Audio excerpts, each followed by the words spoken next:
on to this video where we are given a cone. Oh, base radius, 6. So I now would have my radius r as 6. This is the radius.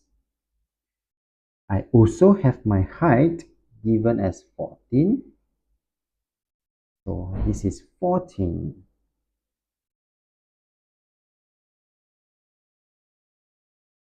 Find the volume of the cone. So the volume of the cone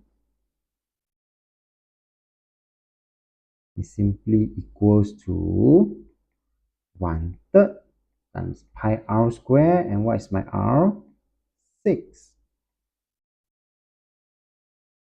Height is 14. And they do want us to leave our answer in terms of pi.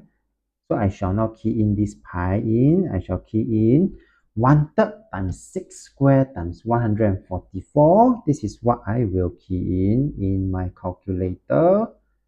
And this actually gives me 168. And so we are done. So if you like this video, do give it a thumbs up. Thank you for watching and have a nice day.